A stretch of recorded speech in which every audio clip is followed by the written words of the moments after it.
JNT special में आज बात राम मंदिर की। राम मंदिर निर्माण का क्रम हर रोज एक नया पड़ाव पार कर रहा है, यानी हर गुजरते दिन के साथ ही अयोध्या में वो सपना हकीकत में बदलता दिख रहा है, जिसका इंतजार करोड़ों राम भक्त एक लंबे अरसे से कर रहे हैं। रामलला के मंदिर का निर्माण लगभग आधा पूरा हो चुका है।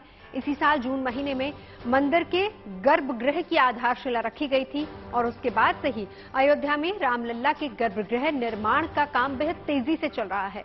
राम मंदिर के निर्माण के पहले चरण के चबूतरे का काम पूरा हो चुका था और अब दूसरे चरण का निर्माण भी लगभग पूरा हो चुका है। मंदिर निर्माण कमेटी की तरफ से ये कहा जा रहा है कि जनवरी 2024 तक गर्भगृह में विराजे रामलला के दर्शन आम जनता कर पाएगी। आइए आपको ताजा तस्वीरों के जरिए दिखाते हैं कि कहां तक पहुंचा है मंदिर निर्माण का काम। रघुपति राघव राजा राम पतित पावन सीताराम। रघुपति राघव राजा राम पतित पावन सीताराम। राजा राम रघुपति राघव राजा राम सीताराम सीताराम। एकता अजब है जय श्री राम। राजा राम रघुपति राघव राजा राम सीताराम सीताराम। एकता अजब है जय श्री राम। एक दिवाली ये भी थी और एक दिवाली वो होगी। अवध में खुशियों की झड़ी होगी, मंदिर पूरा होने की घड़ी होगी। रामलला तब आएंगे, दिवाली वही मनाएंगे। अभी दिवाली की उमंग भरी रोशनी हमारे दिलों में मध्यम भी नहीं पड़ी थी और अयोध्या से आई इन ताजा तस्वीरों ने करोड़ों राम भक्तों के दिलों में उम्मीद के नए दीप जला दिए। अयोध्या में रामलला के धाम का निर्माण लगभग आधा पूरा हो चुका है। अयोध्या से आई मंदिर निर्माण की ताजा तस्वीरें ये बता रही हैं कि राम मंदिर का निर्माण कितनी तेजी से हो रहा है। दिवाली के त्योहार पर सामने आई ये तस्वीरें राम भक्तों के लिए किसी उपहार से कम नहीं है। इन तस्वीरों में मंदिर निर्माण की प्रगति की झलक साफ दिखाई दे रही है। आपको बता दें कि अब तक मंदिर निर्माण का 45% काम पूरा हो चुका है। अयोध्या से आई तस्वीरों में यह देखा जा सकता है कि मंदिर की बुनियाद और जमीन के ऊपर पूरा फाउंडेशन तैयार हो चुका है। करीब 17,000 पत्थरों से बुनियाद का पूरा स्ट्रक्चर तैयार किया गया है, जबकि गर्भगृह में बंसी पहाड़पुर के पत्थरों की 7 लेयर डाली जा चुकी है। टोटल प्रोजेक्ट की दृष्टि से देखा जाए तो 45% का काम हो चुका है। हमने इसके पहले जो काम किए थे उसके हिसाब से अगर देखा जाए तो ये काम 45% है और जमीन से पूरा जो अंदर का फाउंडेशन का काम है वो पूरा हो चुका है। के ऊपर नींव का जो काम था ग्रेनाइट से बना हुआ वो भी हो चुका है। 17,000 पत्थरों से नींव बनी है। इसके ऊपर जो बलुआ पत्थर का काम चालू है ये सब बंसी पहाड़पुर के पत्थर का है और वो भी काम पूर्व और सिंह द्वार से शुरू होते नृत्य मंडप, रंग मंडप, फिर बाद में यहाँ पे गुड़ी मंडप, दोनों साइड में भजन मंडप और कीर्तन मंडप और गर्भगृह तक पहुंचा है। गर्भगृह में 7 लेयर तक का काम हो चुका है। अब हम स्तंभ रखने जा रहे हैं। आप जो सामने देख रहे हैं अब वो है गर्भगृह के स्तंभ है। इसी साल जून में उत्तर प्रदेश के मुख्यमंत्री योगी आदित्यनाथ ने गर्भगृह निर्माण के लिए शिला पूजन किया था। कुछ ही महीनों के भीतर गर्भगृह का निर्माण काफी आगे बढ़ चुका है। गर्भगृह निर्माण की इन ताजा तस्वीरों को देखकर यह अंदाजा लगाया जा सकता है कि इस जगह पर रामलला के विराजमान होने का सपना अब कितना नजदीक है। शिलान्यास जहाँ हुआ था वो जगह है, वहां से 60 फीट और उसके बाद में 30 फीट, हम 90 फीट तक आ गए यहाँ पे। और यहाँ पे राम जी की मूर्ति, रामलला की मूर्ति रहेगी। इसके और वास्तु के बीच में जोड़ता हुआ ये जो कॉपर पाइप है उसको नाभि बोलते हैं। नाभि का मतलब जैसे माँ और बच्चे के बीच में बिब्लिकल कॉर्ड होती है, उस प्रकार से ये कॉर्ड है जो देवताओं के बीच में कम्युनिकेशन है। तो इसके होते हुए मंदिर सुरक्षित रहेगा, अच्छा रहेगा। कोने कोने से जो तस्वीरें उभर कर सामने आ रही हैं, उससे सहज अंदाजा लगाया जा सकता है कि काम कितनी तेजी से आगे बढ़ रहा है। अब गर्भगृह की इस तस्वीर को देखिए। 21 फीट लंबे और 21 फीट चौड़े इस गर्भगृह के ऊपर एक 5 से 6 फीट ऊंचा प्लेटफॉर्म बनाया जाएगा, जिस पर लगभग 5 फीट ऊंची रामलला की प्रतिमा स्थापित की जाएगी। यानी दूर से ही श्री राम की मूर्ति श्रद्धालुओं को दिखाई देगी। श्रद्धालु लगभग 30 फीट दूर से रामलला के दर्शन कर सकेंगे। यहाँ पे जो अभी की जो मूर्ति है आगे की ओर रहेगी, पीछे की ओर रामलला की मूर्ति 4.5-5 फुट की होगी और नीचे 1 मीटर का पेडेस्टल है, इसके ऊपर वो मूर्ति रहेगी। तो आप दूर से भी वहां से 60 फीट से भी आपको मूर्ति दिखाई देगी। मूर्ति बहुत अच्छी है और उसको बनाने का काम अभी शुरू हो गया। बता दें कि श्री राम जन्मभूमि मंदिर 20 फुट ऊंचे 392 खंभों पर खड़ा होगा, जबकि मंदिर का शिखर 161 फुट ऊंचा होगा। मंदिर का प्रमुख प्रवेश द्वार सिंह द्वार होगा। 2.77 एकड़ के मंदिर क्षेत्र में मार्बल और ग्रेनाइट पत्थरों का इस्तेमाल हो रहा है। दिसंबर 2023 तक गर्भगृह का कार्य पूरा हो जाएगा। कुल 12 द्वार का निर्माण होगा। गर्भगृह में 160 पिलर होंगे। पहली मंजिल पर 132 पिलर होंगे। मंदिर में सागौन की लकड़ी के द्वार बनेंगे। मंदिर पर भूकंप का असर भी नहीं होगा। मंदिर में गर्भगृह के नजदीक भक्तों को राम दरबार की अद्भुत छटा नजर आएगी, जहां श्री राम, माता सीता और लखन समेत विराजेंगे। जो स्तंभ आपको दिखाई दे रहे हैं ये गर्भगृह है और गर्भगृह के साथ में ये जो सब चीजें हैं, हम गर्भगृह के अंदर है। यहाँ खड़े रहते हुए हम दर्शन कर लेंगे। यहाँ रामलला जी की मूर्ति, ये जो तल मंजिल है वहाँ पे रहेगी। फर्स्ट फ्लोर पे ये रामलला जी का मंदिर है और ये फर्स्ट फ्लोर है, वहाँ पे चक्रवर्ती राजा राम दरबार होगा। दरबार में सब मूर्तियां रहेगी। यहाँ पे सीता देवी होगी। मंदिर निर्माण की आधी प्रक्रिया पूरी होने के बाद तीर्थ क्षेत्र ट्रस्ट की तरफ से भक्तों को एक बार फिर यह भरोसा दिया जा रहा है कि 2024 की रामनवमी पर वो इस भव्य मंदिर में विराजमान रामलला के दर्शन कर सकेंगे। जनवरी 24 के मंदिर के ग्राउंड फ्लोर के और फर्स्ट फ्लोर के काम पूरे हो जाएंगे। तब वहां से रामलला की मूर्ति यहाँ पे विग्रह करेंगे हम लोग। के बाद में बाकी का जो काम है वो चलता रहेगा।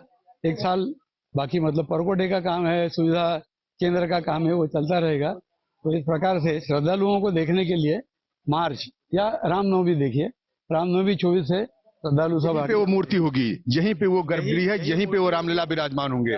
और के बाद में जो पानी है यहाँ से ही नीचे जाता रहेगा। दरअसल अयोध्या का राम मंदिर सिर्फ एक मंदिर नहीं, बल्कि श्री राम में हिंदुओं की आस्था और उम्मीदों का बड़ा प्रतीक भी है। तभी तो राम भक्त चाहते हैं कि मर्यादा पुरुषोत्तम का मंदिर इतना भव्य, दिव्य और अभिभूत करने वाला हो, जैसा दुनिया में और कहीं नहीं है। ये मंदिर बन रहा है चारों तरफ, आप देख सकते हैं। ये मंदिर के गर्भगृह पे हम खड़े हैं इस समय, और ये यहाँ पे पूरा भव्य और दिव्य राम मंदिर बन रहा है। और ये मंदिर का काम जो है लगभग 45% पूरा हो गया है। और प्रधानमंत्री नरेंद्र मोदी यहाँ पर 2 बार आ चुके हैं। पहली बार जब आए थे तो यहाँ कुछ निर्माण नहीं था, केवल भूमि पूजन करने के लिए आए थे। और अब जब दूसरी बार आए हैं तो मंदिर आकार लेता हुआ दिखाई दे रहा है। बनबीर सिंह, अयोध्या। यूं तो पूरा मंदिर ही बेहद भव्य होगा, लेकिन राम मंदिर में सबसे खास है गर्भगृह। तो आपको बता दें कि मंदिर के गर्भगृह क्षेत्र के अंदर राजस्थान की मकराना पहाड़ियों के सफेद संगमरमर का इस्तेमाल किया जाना है और इसके लिए नकाशीदार संगमरमर के ब्लॉक्स अयोध्या लाए गए थे। 1 जून को आधारशिला रखे जाने के बाद से तेजी से गर्भगृह का निर्माण चल रहा है। आइए हम आपको ग्राफिक्स के जरिए समझाते हैं कि तैयार होने के बाद मंदिर का गर्भगृह कैसा होगा। श्री राम जन्मभूमि मंदिर का गर्भगृह 20 से 21 फीट चौड़ा होगा, जबकि इसकी लंबाई भी इतनी ही रखी गई है। चौड़ाई 20 फुट होगी और लंबाई 20 से 21 फीट, यानी दोनों बराबर हैं। राम मंदिर का गर्भगृह कमल की आकृति का होगा, जिसमें 8 कोण बनाए जाएंगे, यानी देखने में ये कमल के फूल जैसा ही दिखाई देगा। गर्भगृह की दीवार 6 फीट मोटी होगी और इसी बात से इसकी मजबूती का अंदाजा लगाया जा सकता है। दीवारों का बाहरी हिस्सा पिंक स्टोन से तैयार किया जाएगा और गर्भगृह के ऊपर कलश 161 फीट ऊंचा होगा। गर्भगृह की छत को इस तरह से बनाया जाएगा कि रामनवमी के दिन सूर्य की किरणें छनकर अपने आसन पर विराजे रामलला के मस्तक पर पड़े। ये पूरा निर्माण मकराना के संगमरमर में हो रहा है और इसके लिए राजस्थान के मकराना से बड़ी मात्रा में मार्बल अयोध्या लाया गया। अभी अगर अयोध्या में श्री राम जन्म स्थान पर जाकर देखें तो आप पाएंगे कि वहां एक साथ कई गतिविधियां जारी हैं। गर्भगृह के चारों ओर प्लिंथ और नक्काशीदार गुलाबी बलुआ पत्थर के ब्लॉक्स की स्थापना, गुलाबी बलुआ पत्थर की नक्काशी, मकराना मार्बल की नक्काशी और आरसीसी रिटेनिंग वॉल का निर्माण जैसे सारे काम रफ्तार से चल रहे हैं और पूरा बनने के बाद शायद इसे इंजीनियरिंग का चमत्कार ही कहा जाएगा। दरअसल देश के सबसे काबिल सिविल इंजीनियर्स और आर्किटेक्ट्स की टीम इस मंदिर के निर्माण में दिन रात जुटी हुई है। रामलला के मंदिर में सुंदरता का जितना ख्याल रखा जा रहा है, उतना ही ख्याल मजबूती का भी रखा जा रहा है। यूं समझ लीजिए कि रामलला का मंदिर ऐसा बन रहा है जैसा किसी ने सपने में भी नहीं सोचा होगा। सबसे बड़ी गुड न्यूज तो यह है कि अगले साल मंदिर का गर्भगृह तैयार होते ही जन्म स्थान मंदिर में रामलला की स्थापना कर दी जाएगी।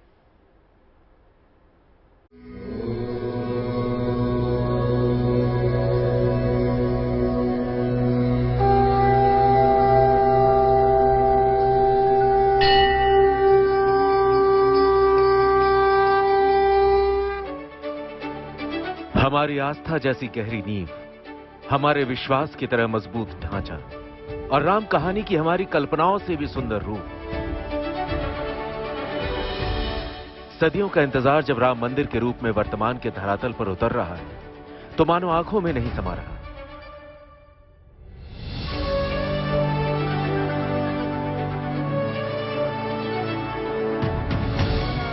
अगस्त 2020 में भूमि पूजन के बाद से बेहद तेजी से राम मंदिर निर्माण के प्रोजेक्ट पर काम चल रहा है। मंदिर निर्माण कमेटी देश के सबसे बेहतरीन और काबिल सिविल इंजीनियर्स और आर्किटेक्ट्स की देखरेख में हर गुजरते दिन के साथ राम मंदिर के सपने को हकीकत में बदल रही है। प्रगति बहुत संतोषजनक, बहुत संतोषजनक। कभी हमारी कल्पना थी, अब हमें वो विश्वास पैदा हो गया है कि अगले 1 साल में भूतल कंप्लीट हो जाएगा, अर्थात 350 फीट लंबा, 250 फीट चौड़ा, चौड़ा यानी उत्तर दक्षिण, लंबाई यानी पूरब पश्चिम, और 20 फीट ऊंचाई।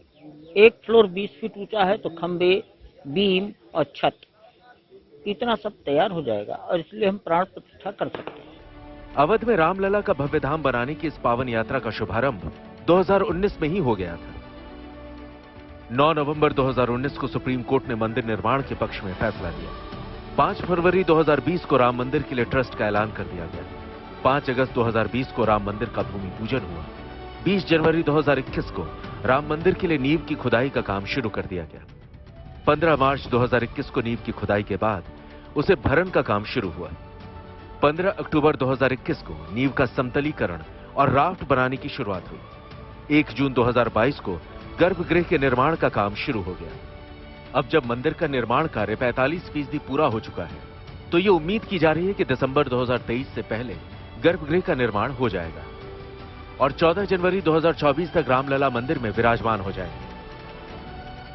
आपको जानकर हैरानी होगी कि राम मंदिर के पूरे स्ट्रक्चर में कहीं भी एक रत्ती लोहे का इस्तेमाल नहीं हो रहा है। मंदिर को बेहद मजबूती और खूबसूरती के साथ नागर शैली में तैयार किया जा रहा है। आपको बता दें कि मंदिर के गर्भगृह में इंजीनियरिंग के कमाल से जगन्नाथपुरी मंदिर की तर्ज पर एक खास इंतजाम किया जा रहा है, जिसके चलते सूरज की किरणें एक खास समय पर रघुकुल के सूर्य श्री राम के मस्तक पर तिलक करेंगे। रामनवमी को दोपहर 12 बजे भगवान भुवन भास्कर अपने वंश के एक अंश राम के मस्तक को अपनी तेजस्वी किरणों से प्रकाशित करें। इस अद्भुत नजारे को देखने के लिए मंदिर पर एक समय में ज्यादा भीड़ न जुटे, इसलिए अयोध्या में अलग अलग इलाकों में लगभग 100 जगहों पर विशाल एलईडी स्क्रीन्स लगाई जाएगी, जिन पर श्री राम के सूर्य अभिषेक का नजारा देखा जा सकेगा। इस वक्त ग्राउंड फ्लोर पर बनने वाले मंदिर के 5 मंडपों के निर्माण का काम चल रहा है। कंस्ट्रक्शन कमेटी की यह पूरी कोशिश है कि जल्द से जल्द मंदिर में गर्भगृह का काम खत्म कर उसे भक्तों के लिए खोल दिया जाए। जैसे जैसे मंदिर का निर्माण पूरा हो रहा है वैसे वैसे उससे जुड़ी तस्वीरें भी साफ हो रही हैं। अभी तक गर्भगृह के फर्श तक का निर्माण पूरा हो चुका है और यूं कहें जब 2024 में मंदिर भक्तों के लिए खोला जाएगा उस समय उसका प्रथम तल पूरा हो चुका होगा। लेकिन सबसे अहम हिस्सा होगा रामलला का गर्भगृह, जहां पर रामलला विराजमान होंगे। मंदिर बनने के बाद जुटने वाली लाखों भक्तों की भीड़ को ध्यान में रखकर मुख्य मार्ग से राम मंदिर को जोड़ने वाली 100 फुट चौड़ी सड़क का निर्माण भी शुरू कर दिया गया है। इस बीच अयोध्या के प्रमुख चौराहों पर लगी अयोध्या नगर निगम की एलईडी पर मंदिर निर्माण की झलक दिखाई जा रही है। आपको बता दें कि मंदिर निर्माण में तो भव्यता का ख्याल रखा ही जा रहा है, साथ ही तीर्थ क्षेत्र में मंदिर के आसपास भी कई और निर्माण किए जा रहे हैं। यानी अयोध्या में प्रवेश करने के साथ ही भक्तों को पूरा माहौल राम में नजर आएगा। अयोध्या में पहुंचने पर श्रद्धालुओं को सबसे पहले लता मंगेशकर चौराहे पर राम धुन सुनाई देगी, लेकिन उन्हें राम जन्मभूमि मंदिर तक पहुंचने के लिए भक्ति पथ, राम पथ या जन्मभूमि पथ से गुजरना होगा, क्योंकि मंदिर तक पहुंचने के लिए जो मार्ग हैं, उनके नाम यही रखे गए हैं। यानी अब तक हम कहते सुनते आए थे, है राम के वजूद पर हिंदुस्तान को नाज, लेकिन मंदिर के निर्माण को देखकर लग रहा है कि अब से राम के वजूद के साथ साथ उनके इस मंदिर पर भी सारा हिंदुस्तान नाज कर सकेगा। 30 फुट की दूरी से, यानी गर्भगृह से 30 फुट की दूरी पर खड़े होकर उनको अपने आराध्य भगवान रामलला का दर्शन मिलेगा। लेकिन राम मंदिर के इर्द गिर्द तमाम ऐसे स्थान होंगे जहां कहीं पर कथा हो रही होगी तो कहीं पर रामलला के धुन गुनगुनाई जा रही होगी। यानी भक्ति का ऐसा संगम देखने को मिलेगा जो श्रद्धालु कभी नहीं भुला पाएंगे। Banbir Singh, Ayodhya, good news today. तो आपने भी सुना कि राम मंदिर न केवल भव्य होगा बल्कि ये मंदिर नागर शैली का उत्कृष्ट उदाहरण भी होगा। आइए हम आपको बताते हैं कि आखिर नागर शैली क्या होती है और इसका राम मंदिर से क्या कनेक्शन है। दरअसल मंदिरों की नागर शैली हिमालय से लेकर विंध्य पर्वत तक प्रचलित है। नगरों में विशेष शैली के मंदिर निर्माण की कला नागर शैली कहलाती है। नागर शैली उत्तर भारत में 7वीं शताब्दी के बाद विकसित हुई। नागर शैली के ज्यादातर मंदिर 8वीं से 13वीं शताब्दी के बीच बनाए गए। ओडिशा में नागर शैली के मंदिरों को क्लिंग और गुजरात में लाट कहते हैं। हिमालय में बने नागर शैली के मंदिर पर्वतीय शैली के मंदिर कहलाते हैं। नागर शैली में आगे मंदिर निर्माण की 3 उप शैलियां भी विकसित हुई। अयोध्या में राम मंदिर के निर्माण के लिए नागर शैली को चुना गया। भुवनेश्वर में बना लिंगराज मंदिर नागर शैली का उत्कृष्ट उदाहरण है। विश्व प्रसिद्ध खजुराहो के मंदिर भी नागर शैली में ही बनाए गए। ओडिशा का कोणार्क मंदिर भी नागर शैली में बना है। परमार शासकों ने नागर शैली के आधार पर कई मंदिर बनवाए।